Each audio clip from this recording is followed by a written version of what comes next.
কসবাকাণ্ডের আবহে ফের কলকাতায় ধর্ষণ, এবার আইআইএম ঝোঁকা। কাউন্সেলিং এর নাম করে বয়েজ হোস্টেলে নির্যাতন, দ্বিতীয় বর্ষে ম্যানেজমেন্ট পড়ুয়ার বিরুদ্ধে ধর্ষণের অভিযোগ হরিদেবপুর থানায়। আইআইএম বয়েজ হোস্টেলে ধর্ষণের ঘটনায় ধৃত কর্ণাটকের বাসিন্দা। ক্যাম্পাস থেকে তথ্য প্রমাণ সংগ্রহ করেছে পুলিশ। রেজিস্টার বুকে হোস্টেলে প্রবেশের কোনো স্বাক্ষর মেলেনি। মেয়ে গাড়ি থেকে পড়ে অচৈতন্য হয়েছে, পরে হাসপাতাল থেকে ফোন করে জানানো হয়। ধর্ষণের কোনো ঘটনায় ঘটেনি। পুলিশের পরামর্শে এফআইআর জোকার নির্যাতিতার বাবার বয়ানে চাঞ্চল্যকর তথ্য। কড়া নিরাপত্তা বেসরি পেরিয়ে ঢুকতে হয় আইআইএম জোকায়। কয়েক ধাপে নির্ধারিত রেজিস্টারে সই করার পরেই প্রবেশ, জানালেন হোস্টেলের রান্নার এক কর্মী।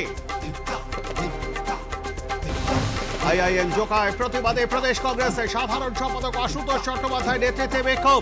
ক্যাম্পাসে ঢুকতে বাধা প্রতিনিধি দলকে কংগ্রেস কর্মীদের গ্রেফতার করল পুলিশ।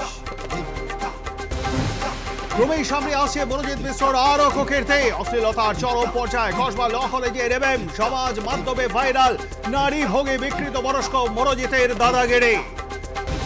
পূর্ব বর্ধমানের কলসিতে যুবতীকে পাশবিক নির্যাতন, পানীয় জলে মাদক মিশিয়ে ধর্ষণ ও মারধরের অভিযোগ। ট্রেনের ধার থেকে অচৈতন্য অবস্থায় উদ্ধার নির্যাতিতা।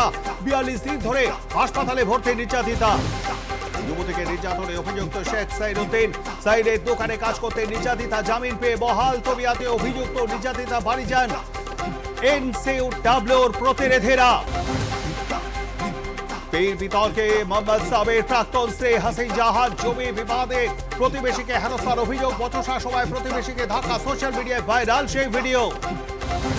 বাংলায় কথা বললেই বাংলাদেশে তকমা। বাংলাদেশে পুশব্যাকের চেষ্টা। ওড়িশা সহ বেশ কয়েকটি বিজেপি শাসিত রাজ্যের ঘটনায় কলেজ স্কোয়ারে প্রতিবাদ। প্রদেশ কংগ্রেসে সামিল হন প্রদেশ কংগ্রেসের সভাপতিও। নির্বাচন কমিশনের বিরুদ্ধে ভোট চুরির ষড়যন্ত্রের অভিযোগ রাহুল গান্ধীর। ওড়িশা সমাবেশ থেকে বিহারে ভোট চুরি করার ষড়যন্ত্রের অভিযোগে সরব লোকসভার বিরোধী দলনেতা। আহমেদাবাদ বিমান দুর্ঘটনার তদন্তে প্রাথমিক রিপোর্ট প্রকাশ। 15 পাতা রিপোর্টে রয়েছে 2 পাইলটে শেষ মুহূর্তে কথোপকথন। বিমান ওড়ার কয়েক সেকেন্ডের মধ্যেই বিকল হয়ে যায় দুটি ইঞ্জিন।